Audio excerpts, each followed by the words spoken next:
और साथ ही 70% से ज्यादा घर जो प्रधानमंत्री आवास योजना के तहत दिए गए हैं ग्रामीण इलाकों में, वो महिलाओं को दिए गए हैं। और महिलाओं के सशक्तिकरण की ओर जो कदम ये उठाया गया है, प्रधानमंत्री आवास योजना के तहत 70% से ज्यादा घर ग्रामीण इलाकों में महिलाओं को दिए गए हैं और उनको इसमें मुख्य तौर पर एकल या फिर संयुक्त तौर पर उनको मालिकाना हक दिया गया है। इससे महिलाओं का सम्मान बढ़ा है और सरकार के शासन का और विकास का बहुत ही शानदार प्रदर्शन रहा है पिछले कुछ सालों में, और इसका उच्च विकास दर पर, जीडीपी पर असर पड़ा है। और सरकार इसके ऊपर कोशिश कर रही है कि बहुत ही व्यापक तरीके से जीईडीपी पर आगे बढ़ रही है, यानी शासन, विकास और प्रदर्शन। हमारी सरकार लगातार पारदर्शी तरीके से जनता केंद्रित हम शासन देने की कोशिश कर रहे हैं ताकि लोग भरोसा करें। इसमें नागरिक प्रथम है और कम से कम शासक हो, सरकार हो और अधिक से अधिक शासन हो। और इसका फायदा यह है कि चारों ओर बहुमुखी तरक्की हो रही है, सभी क्षेत्रों में फायदा हो रहा है। अगर व्यापक आर्थिक स्थिरता की बात की जाए, यानी मैक्रो इकोनॉमिक स्टेबिलिटी की बात, तो ये काफी मजबूत संकेत आ रहे हैं। हमारी अर्थव्यवस्था बहुत अच्छा कर रही है, हमारे लोग बेहतर जिंदगी जी रहे हैं, उनको बेहतर कमाई हो रही है और उनकी आकांक्षाएं काफी बढ़ी हैं भविष्य के लिए। और औसत अगर कमाई की बात की जाए तो 50% बढ़ी है। महंगाई कम हुई है, महंगाई बहुत ही नियंत्रण में है। हमारी जनता जो है वो सशक्त हो रही है, उनके पास उम्मीदें काफी बढ़ी हैं और हमने जो है सही समय पर योजनाओं का क्रियान्वयन किया है। बड़े जो योजनाएं थी उनको अमल में लाया है। आर्थिक अगर मैनेजमेंट की बात की जाए, आर्थिक प्रबंधन की बात मोर्चे पर हमने पिछले 10 साल में बहुत अच्छा किया है, क्योंकि हम जनता के केंद्रित आर्थिक तरक्की की ओर बढ़ रहे हैं, जिसमें समाज के हर तबके को शामिल किया जा रहा है। इसमें कुछ अहम पहलू हैं। पहली बात की जाए, सभी स्तर पर जो आधारभूत ढांचा है वो बढ़े, सामाजिक न्याय के दिशा में हम आगे बढ़ें और सुधारों को हम सही समय पर लागू करें। दूसरे की अगर बात करें, देश के सभी हिस्सों को आर्थिक विकास के दर की रफ्तार से जोड़ा जाए। तीसरी, डिजिटल हमने पब्लिक आधारभूत ढांचे को बढ़ाया है, एक नए क्षेत्र में उत्पादन को बढ़ाया है। 21वीं सदी की अगर हम बात करें तो आर्थिक व्यवस्था को हमें आगे ले जाना है। अगर वस्तु और सेवा कर की बात की जाए, गुड्स एंड सर्विस टैक्स की, इससे एक देश एक मार्केट बना है और एक टैक्स हुआ है। इससे जो टैक्स का आधार है वो काफी बढ़ा है। 5वीं की बात की जाए, वित्तीय क्षेत्र को हमने मजबूत किया है और इसकी वजह से बचत बढ़ा है, कर्ज की व्यवस्था मजबूत हुई है, निवेश काफी बढ़ा हुआ है, काफी कुशलता से इसे लागू किया गया है। छठे, And the unified regulatory authority, gift IFSC एक एकल जो नियामक संस्था है वो बनाया गया है और आईएफएससी के जरिए एक मजबूत गेटवे बनाया जा रहा है और वित्तीय जो हमारी जो सेवाएं हैं वो बहुत मजबूत हो रही हैं, जिससे अर्थव्यवस्था को फायदा हो रहा है। हम पहले से महंगाई के ऊपर काम कर रहे हैं और इसकी वजह से हम जो नीतियां हैं उस तरह से बना रहे हैं। अगर वैश्विक परिदृश्य की बात की जाए तो भौगोलिक तौर पर, भू राजनीतिक तौर पर बहुत ज्यादा जटिल होती जा रही हैं चुनौतियां दुनिया के स्तर पर और कई जगह युद्ध और झड़प की खबरें आ रही हैं। और ऐसे में जो महंगाई है उसको हमें नए नजरिए से देखने की जरूरत है। इसमें कई सारी चुनौतियां आ रही हैं। जो सप्लाई चेन है, जो सप्लाई चेन की जो व्यवस्था है उसको बार बार नुकसान पहुंच रहा है, लेकिन जो नई वैश्विक व्यवस्था है वो कोविड के बाद नए सिरे से परिभाषित की जा रही है। भारत G20 की अध्यक्षता हासिल की थी बहुत ऐसे मुश्किल समय में।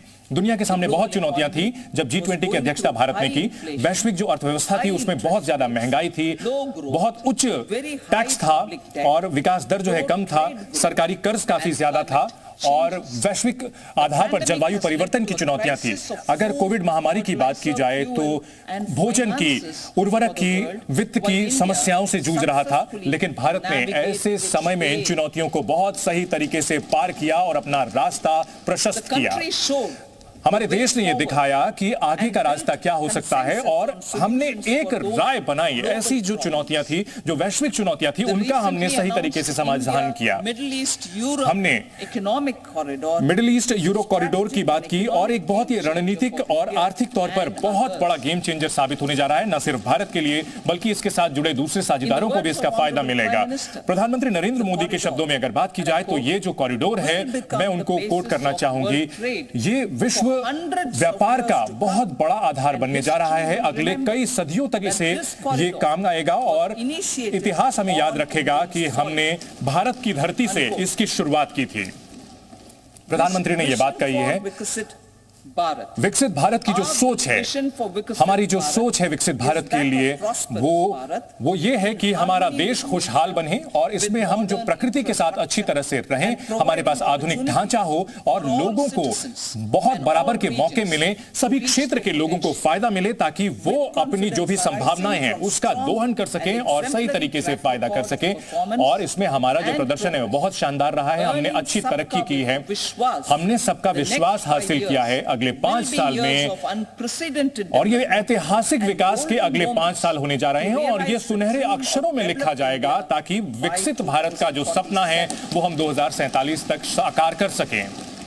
The trinity of demography, अगर हम बात करें, हमारे पास एक तिकड़ी है जिसमें कि जनसंख्या, लोकतंत्र और सबके प्रयासों की ये तिकड़ी है ताकि हम सभी की उम्मीदों को पूरा कर सकें, सभी की आकांक्षाओं को हम पूरा कर सकें। हमारे प्रधानमंत्री ने स्वतंत्रता दिवस के अवसर पर जो कहा था, हमारे पास चुनौतियों की कोई कमी नहीं है, हमारे पास जो मौके हैं उसकी भी कोई कमी नहीं है और हमारे पास जितने मौके आएंगे हम और ज्यादा, हमारा देश जो है मौके बनाएगा और आसमान ही एकमात्र सीमा है। स्काई इज द लिमिट, प्रधानमंत्री ने कहा। और इसके लिए हम जो रणनीति बना रहे हैं, हमारी सरकार ने जो आर्थिक नीतियां बनाई हैं वो ऐसी है कि जो टिकाऊ वृद्धि दर को, टिकाऊ विकास की ओर आगे बढ़ रहे हैं। इससे लोगों की उत्पादकता बढ़ रही है, लोगों के लिए मौके बढ़ रहे हैं, सभी को इसका मौकों का फायदा मिल रहा है। उनकी अपनी क्षमताओं को बढ़ाने में हम मदद कर रहे हैं और साथ ही साथ हम चाह रहे हैं कि जो संसाधनों का अच्छे तरीके से इस्तेमाल कर सके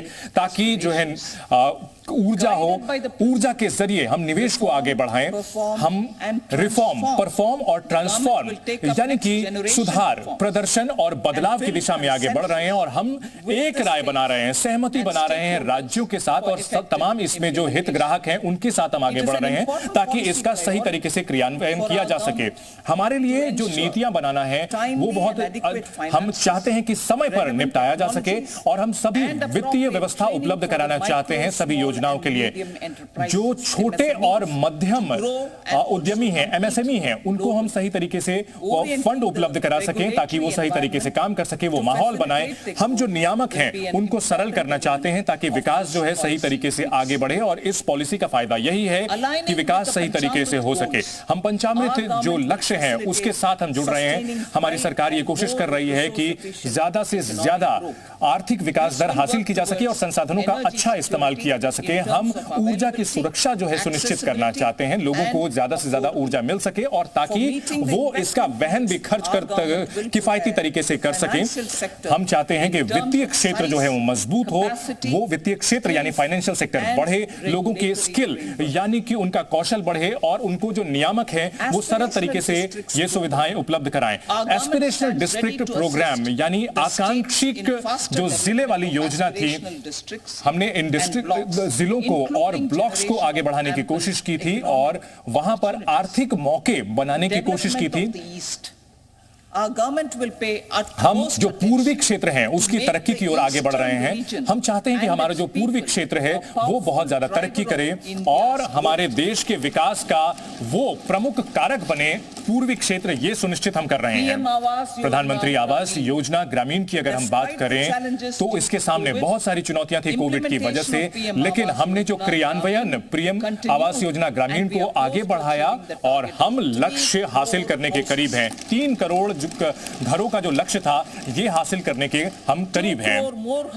2 करोड़ और घरों को इसमें अगले 5 साल में जोड़ा जाएगा ताकि जो लोगों की जरूरतें हैं उनको पूरा किया जा सके। लोगों की जरूरतें बढ़ रही हैं, परिवार बढ़ रहा है, इसलिए 2 करोड़ और घर उपलब्ध कराए जाएंगे। छत पर सोलर योजना और मुफ्त बिजली की जो योजना है, रूफटॉप सोलर योजना जो है, ये बहुत शानदार है। 1 करोड़ घरों को ये सुविधा उपलब्ध कराई गई है और इससे लगभग 300 यूनिट मुफ्त बिजली हासिल कर रहे हैं प्रति महीने। ये जो योजना है ये बहुत ही अच्छी है और ये प्रधानमंत्री नरेंद्र मोदी की मजबूत इच्छा शक्ति का हिस्सा है। और राम मंदिर अयोध्या में जब प्राण प्रतिष्ठा हो रही थी तो प्रधानमंत्री ने जो बात कही थी ये उसी के अनुरूप है और आगे इससे निम्नलिखित जो है फायदे हो सकते हैं। लगभग 15 से 18 हजार सालाना हर घर को फायदा मिलेगा फ्री सोलर इलेक्ट्रिसिटी से, मुफ्त सौर योजना से, और जो वितरण कंपनियां हैं उनको भी सरप्लस बिजली हासिल होगी। जो इलेक्ट्रिक व्हीकल हैं, इलेक्ट्रिक जो गाड़ियां हैं, उनकी चार्जिंग को लेकर के उद्यम के क्षेत्र में काफी नए मौके बन रहे हैं क्योंकि नए वेंडर इससे जुड़ रहे हैं जो कि सप्लाई और इसमें जो स्थापना की जा रही है वो इसमें जुड़ रहे हैं। जो युवा हैं जिनके पास ऐसा कौशल है जो कि इसके मेंटेनेंस से जुड़ सकते हैं, इंस्टॉलेशन से जुड़ सकते हैं, उनको फायदा मिल रहा है। मध्यम वर्ग को हम घर की योजना, मिडिल क्लास के जो भी योग्य लोग हैं, जो भी इसके लाभार्थी हो सकते हैं, हम चाहते हैं कि जो लोग भी किराए के मकान में रह रहे हैं या फिर झुग्गी झोपड़ी में रह रहे हैं या फिर अनधिकृत कॉलोनीज में रहे हैं, वो लोग अपना मकान बनाएं या फिर खरीदें। ये हमारी योजना है। मेडिकल कॉलेजेस की अगर बात की जाए तो हमारे जो युवा हैं वो डॉक्टर बनना चाहते हैं, बड़े पैमाने पर डॉक्टर बनना चाहते हैं और वो चाहते हैं कि जो मेडिकल सुविधाएं हैं वो बेहतर करके अपने लोगों की सेवा कर सके। हम चाहते हैं कि हम ज्यादा से ज्यादा जो मेडिकल कॉलेजेस हैं उनको बढ़ाया जाए, अपने संसाधनों का इस्तेमाल करें, अलग अलग जो डिपार्टमेंट हैं वो इसमें जुड़े। हम इसके लिए एक समिति का गठन कर रहे हैं ताकि जो भी चुनौतियां हैं, जो भी मुद्दे हैं, उनको हम दूर करके वो सही तरीके से उसके लिए वे सिफारिश कर सकें। सर्वाइकल कैंसर वैक्सीनेशन, टीकाकरण, हम महिलाओं और बच्चों, खासतौर पर 9 से 14 साल की जो बच्चियां हैं उनको टीकाकरण की ओर आगे बढ़ेंगे ताकि सर्वाइकल कैंसर से उनको बचाया जा सके। मातृत्व और बच्चों के स्वास्थ्य का ख्याल रखना, हम अलग अलग स्कीम ला रहे हैं जिसको एक विस्तृत योजना के तहत लाया जा रहा है ताकि सब में एक रूपता नजर आए। हम आंगनबाड़ी सेंटर को आगे बढ़ाएंगे, उनको अपग्रेड करेंगे ताकि और इसका 2.0 इसका जो वर्जन है वो लाएंगे ताकि जो बच्चे हैं, जो छोटे बच्चे हैं, उनका ध्यान बेहतर तरीके से लिया जा सके। इम्यूनाइजेशन की अगर बात की जाए तो उसको हम बेहतर करने की दिशा में आगे बढ़ेंगे। इसके लिए मिशन इंद्रधनुष की शुरुआत की जाएगी और इसे बहुत ही तेजी से लागू किया जाएगा पूरे देश में। आयुष्मान भारत योजना, जिसके तहत जो हेल्थ केयर की स्कीम है उसको और बढ़ाया जाएगा। जो सभी आशा वर्कर हैं उनको आयुष्मान भारत के दायरे में लाया जाएगा। सभी आंगनबाड़ी वर्कर्स को भी इसमें लाया जाएगा, जितने भी सहायक हैं उसको भी इसके अंतर्गत लाया जाएगा। कृषि और विपणन की अगर बात की जाए तो कृषि क्षेत्र में हम किसानों की आय बढ़ाना चाहते हैं, इसकी लगातार इसके लिए कदम उठाया जाएगा।